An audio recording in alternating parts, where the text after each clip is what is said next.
Estamos no último bloco do programa Eclésia. Liga para cá, dá tempo ainda. Se você ligar para cá rapidinho, deixa o seu nome para sortearemos já, daqui a pouquinho nesse bloco, um livro sobre um exemplo de um sacerdote, que é um santo sacerdote, Santa Aníbal Maria de França. Está aí o livro dele, fundador dos Rogacionistas, congregação que pertence ao Padre Guido. Quero agradecer também o Sérgio Antônio dos Santos, que é de Cruzeiro, São Paulo, que se tornou sócio. Muito obrigado, atendeu o nosso apelo. Muitíssimo obrigado, senhor Sérgio Antônio dos Santos, na cidade de Cruzeiro. Também seu nome será daqui a pouco depositado na urna para fazer o sorteio. Obrigado a todas as pessoas que estão mandando aqui mensagens para a gente. Não é possível ler todo mundo, que o nosso tempo é bem curto. A gente não consegue ler o nome de todas as pessoas, mas agradecemos e a gente sempre lê todas as mensagens, tá bom? Padre Guido, falamos no bloco anterior um pouquinho sobre o grau do diaconato. Vamos falar agora sobre o grau do presbiterato, o padre. Vamos já colocar as imagens logo de cara, o diretor Lucas, põe para a gente, por favor, para a gente comentar. Bom, aqueles mesmos candidatos ao diaconato que a gente mostrou anteriormente, né? A gente tem imagens dele sendo ordenado agora presbítero, que é o padre Fernando e o padre Adilson, são sacerdotes aqui da Arquidiocese de Campinas. Está aí. É costume deitar, né, padre Guido, no rito, e canta-se a ladainha de todos os santos? Sim, ou ajoelhados ou deitados nesta maneira, né? Enquanto se invocam todos os santos naquela ladainha aprovada, né, pela Igreja, diante de um dom especial, não comum, que está para acontecer aí. Isto é a consagração sacerdotal, né? Uma pessoa que recebe um poder que não é um poder humano, é um poder divino. Santa Catarina de Sena dizia que, a frase em língua latina, sacerdos alter Christus. O sacerdote é um outro Cristo, pelos poderes espirituais que ele tem, né, de administrar os sacramentos em benefício dos fiéis que Deus entrega aos seus cuidados pastorais. Então, sempre a igreja, quando vai ordenar um sacerdote, ela está ordenando um diácono, está elevando do grau do diaconato para o grau do presbiterato. Perfeito. Nunca é diretamente um leigo já passando direto para a ordem do presbiterato, não, né? Não, absolutamente. Inclusive, o diaconato é o caminho obrigatório para o sacerdócio, e atualmente também depois para a sagração episcopal, né? Certo. Episcopal. Eu vou mostrar uma imagem, padre Guido, desculpe interromper o senhor, mas para a gente deixar bem claro, nesse caso, não é somente o bispo que impõe a mão sobre o candidato que está sendo ordenado, a gente está vendo os sacerdotes ali também impondo a mão. Exato. E quando uma pessoa é ordenada sacerdote, certo? Quem impõe as mãos é o bispo, celebrante, consacrante, e todos os demais sacerdotes que estão concelebrando. Diferente do diácono, que foi só o bispo. Somente o bispo. Agora o bispo e os padres presentes. Perfeito. E há também mais um pormenor que diferencia no diaconato, né? O bispo consacrante unge com o óleo do crisma as duas mãos do neo-sacerdote. Acho que a gente tem uma imagem na sequência, se não me engano. Bom, tá aí. Bom, eles recebem os paramentos agora de sacerdote e não mais do diácono. Tá aí, ó, o bispo ungindo a mão do candidato e depois entregando também a patena e o cálice, que é o símbolo, claro, principal do sacerdócio. Quer dizer, padre Guido, sem a unção da mão do sacerdote, não tá completo o rito da ordenação. O ponto importantíssimo e fundamental é a imposição das mãos do bispo. Certo. Gesto que se faz no total e absoluto silêncio, não só de respeito, mas também de louvor a Deus pelo que está acontecendo, que aquele homem se torna um sacerdote. E logo após, também em silêncio, os demais padres que concelebram, lembram por menor, quando me tornei padre, eram 14. 14 padres, cada um vem e impõe também as suas mãos sobre a cabeça do neo-sacerdote. Todos que estão presentes concelebrando farão isso. Sim. E aí, na sequência, o bispo unge, então, a mão do sacerdote. Qual é o óleo que o senhor falou? O óleo do crisma. O óleo do crisma. Que representa o dom do Espírito Santo. Por que esta unção nas mãos? Porque a partir daquele instante o sacerdote toca a toda hora o corpo e o sangue de Cristo com as suas mãos no ministério da consagração da Eucarística durante a Santa Missa. Só um detalhe aqui, já que falamos de concelebração, né? O sacerdote concelebra a missa ao lado do bispo, ou até ao lado do Papa. O sacerdote sempre concelebra. O diácono não concelebra a missa. O diácono serve o altar, serve o bispo, serve o sacerdote. Ou ainda a gente pode dizer que o diácono exerceu o seu ministério diaconal na missa, se ele for proclamar o evangelho e tudo mais. Ou até mesmo o diácono, Padre Guido, pode fazer homilia? Sim, o diácono está devidamente autorizado a explicar a palavra de Deus. Então, porque fica bem claro, o diácono serve a missa, serve no altar, ele exerce seu ministério diaconal na missa, mas ele não concelebra.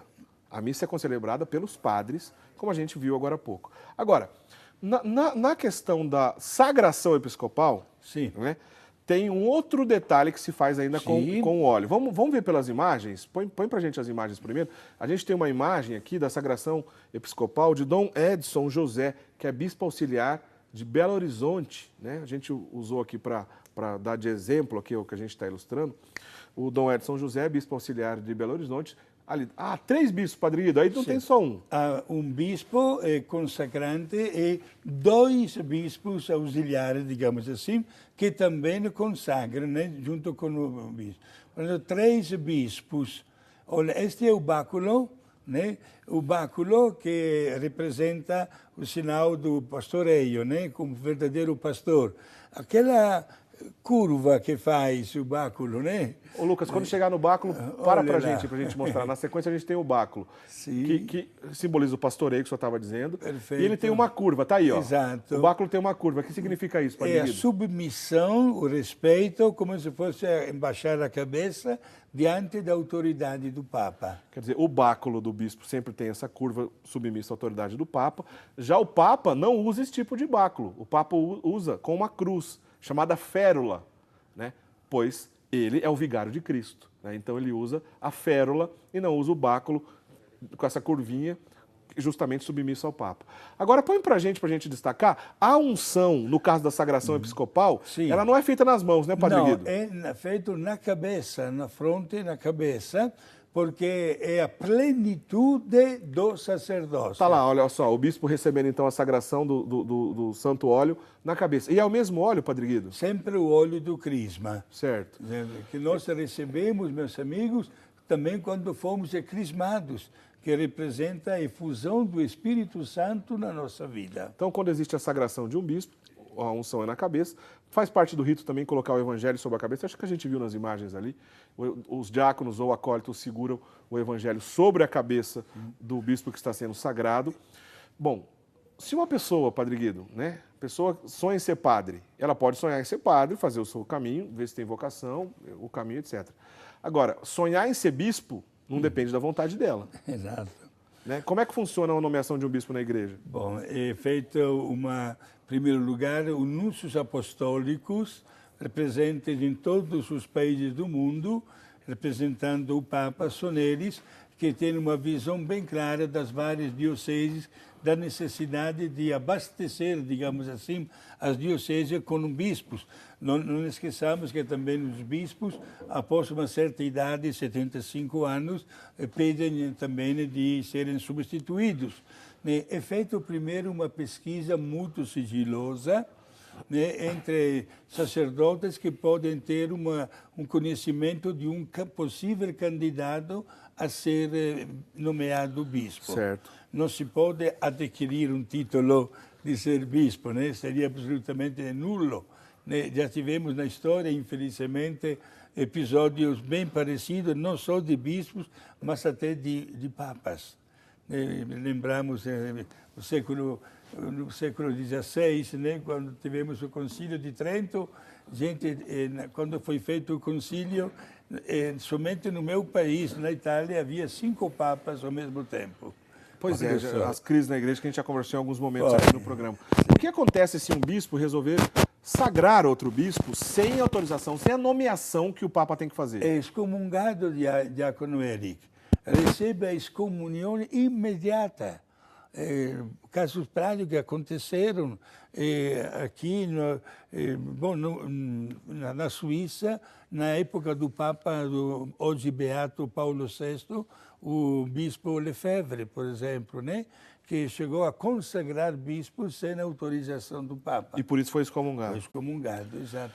E aqui no Brasil, o bispo Duarte fundador da ICAB, Igreja Católica Apostólica Brasileira, também ele foi excomungado. Assim como se um sacerdote também aceitar a nomeação episcopal de uma igreja que não seja católica, também será excomungado, como já aconteceu também na história da igreja. Certo. O Padre Guido, nós já estamos terminando o nosso programa, voou o tempo hoje, né? Vou fazer o sorteio aqui na sequência. Eu teria tanta coisa para perguntar ainda para o senhor, mas não vai dar mais tempo. Vou já fazer o sorteio. Semana que vem vamos falar sobre o calendário litúrgico, hein? Vamos falar uma conversa sobre o calendário litúrgico, como nasceu isso na igreja. Vai ser bem interessante também. Quem levou para casa? Aline Trevisan Testolin, de Bandeirantes, Santa Catarina. Aline Trevisan vai receber o livro do fundador, o seu fundador, Santo Aníbal Maria de França, na sua casa. Parabéns, Aline, você vai receber na sua casa, viu? Lembrei uma pergunta que rapidinho, se eu responder em 30 segundos dá tempo. Sim. Os outros nomes que a gente vê na igreja, Monsenhor, Cônego, até mesmo Cardeal, o que significa? Se existem só 3 graus, não. Quem são essas outras pessoas? Não, são títulos de honra. Não são graus específicos, não. São títulos de honra. Cônego, por exemplo, tem a obrigação moral dos encontros litúrgicos com os demais cônegos na reza das laudes e das vésperas todos os dias. Monsenhor geralmente é um título que se dá de respeito devido a ter merecimentos pelo trabalho que uma pessoa fez, inclusive até às vezes se dá este nome quando candidato a bispo, por exemplo. E o cardeal também é um título? O cardeal também é outro título, né? E patriarca também. Patriarca também. Então, esses títulos não mudam o estado de ordem da pessoa. Absolutamente. Né? Muito bem. Padre Guido, só nos resta o senhor dar uma bênção, por gentileza. Eu vou dar a bênção para todos. De maneira especial, eu agradeço às irmãs concepcionistas franciscanas de Piratininga, que sempre estão ligadas, a família do nosso amigo Adalberto, Dona Nadir, Gambaronga de Criciúma. Para todos, o meu abraço fraterno, com a bênção de Deus Pai, Filho e Espírito Santo. Amém. Obrigado. Amém. Obrigado, Padre Guido. Bom, a gente continua os outros assuntos que, infelizmente, não deu tempo de conversar hoje. No decorrer, né, das semanas, a gente sempre volta nesse assunto do Sacramento da Ordem. Lembrando que se você curtir a página do Programa Eclésia lá no Facebook, procura lá, Programa Eclésia, curta a nossa página. Lá a gente sempre divulga os nossos programas, pois tudo fica lá no site, no portal da Rede Século XXI, rs21.com.br/eclésia. Estão todos os nossos programas, você pode assistir e rever quantas vezes quiser. E também curtir a nossa página do Programa Eclésia para ficar dentro de tudo que a gente faz aqui. Até semana que vem, uma boa semana, até lá. Tchau, tchau.